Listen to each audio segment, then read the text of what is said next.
শুভ সকাল সবাইকে। আরেকটি নতুন ভ্লগে আপনাদের অনেক অনেক স্বাগতম। আশা করছি সবাই ভালো আছেন, সুস্থ আছেন, আর আমি তো খুব ভালো আছি।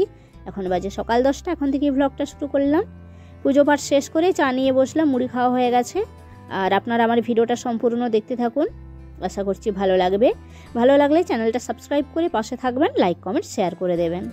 চা খাওয়া হয়ে গেছে, সবজি কাটা হয়ে গেছে, আর এই পেঁপেটা পচে খদ হয়ে গেছে, দুর্গন্ধ ছাড়ছে। মানে রায়া পাকা ছিল তো অর্ধেকটা খেয়েছিলাম, অর্ধেকটা রেখে দিয়েছিলাম। তো ক্যারিতে না বেঁধে রাখলেই হতো। তো আমার বর বললো যে ক্যারিতে থাক, আবার খুলে একটু জলে ডুবিয়ে রোদে দিয়ে দেবে, তাড়াতাড়ি পেকে যাবে। এই পাকতে গিয়ে একদম নষ্ট হয়ে গেছে, ওটা এক সাইডে সরিয়ে দিলাম।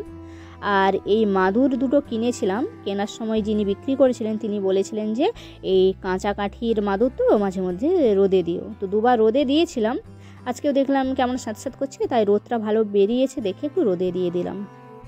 আর আমার তো জায়গা নেই, এইটুকু জায়গার মধ্যে আমাকে রোদে দিতে হয়। পাশে তুলসীর পটটা রয়েছে, আমার কিছু করার নেই। পাশের বাড়ি দিদিদেরও অনেক জামা কাপড় কেচেছে, দড়িতে মিললে হবে না। আর কাকুদের বাড়িতে কাজ হচ্ছে, তো বাঁশের একটা সিঁড়ি ছিল ছাদে ওঠার জন্য, সেটা নিয়ে চলে গেছে। তো সেই জন্য ছাদেও রোদে দিতে পারছি না, ব্যাপারটা হয়ে গেছে এটাই। আর এখন মশলা পিষে নিচ্ছি, রান্নাবান্না করব।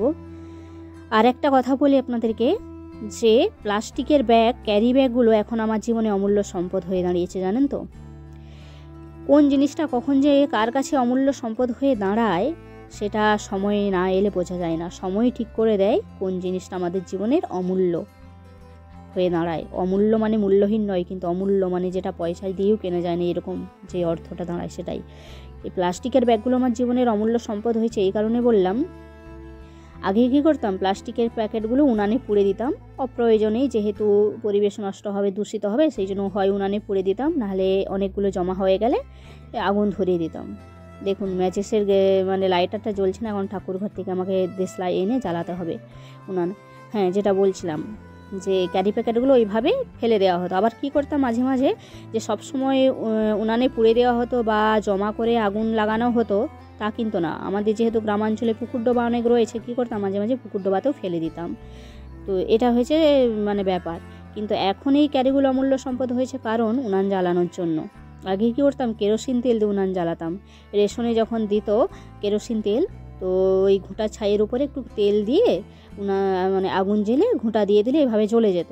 কিন্তু যেহেতু প্রায় 1 বছর হলো কেরোসিন তেল দিচ্ছে না, তো বিকল্প পদ্ধতি হিসেবে এই মানে প্লাস্টিকের যে ক্যারি ব্যাগগুলো, যেগুলোতে সবজি আনে, ওগুলো মানে যত্রতত্র না ফেলে বা এক জায়গায় জমা করে উনানে আগের মতো না পুড়িয়ে, মানে উনানে কি পোড়াবো, এখন তো উনান ধরানোর জন্যই ক্যারি প্যাকেট মানে প্লাস্টিকগুলো ব্যবহার করা হয়, এটাই আর কি। তো সেই জন্য মানে অমূল্য সম্পদ হয়ে আমার জীবনেই প্লাস্টিক ব্যাগগুলো দাঁড়িয়েছে আর কি। তো যাই হোক, বক বক করতে করতে উনান জ্বলে গিয়েছে, মশলা টশলা পিষা হয়ে গেছে, রান্নাবান্নাও প্রায় শেষের দিকে, ভাত হয়ে গেছে, তরকারিও বাঁধাকপির তরকারি হয়ে এসেছে। এরপর শাকটা রান্না করব। শাকটা আগে সরষা বান্না দিয়ে ফুটিয়ে নেব, তারপর ওই বড়ি, আদা, জিরা এগুলোতে সুমড়ে নিলে রেডি।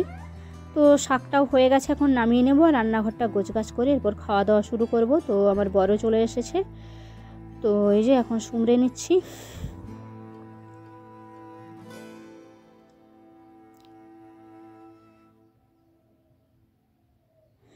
তো চলুন, শাকের তরকারিটা হয়ে গেছে, এরপর আমরা খাওয়া দাওয়া শুরু করব। আর ভিডিওটা এখন আমি এখানেই শেষ করছি। আবার নতুন কোনো ভ্লগে আপনাদের সাথে দেখা হবে, কথা হবে। তো সবাই ভালো থাকবেন, সুস্থ থাকবেন। রাধে রাধে।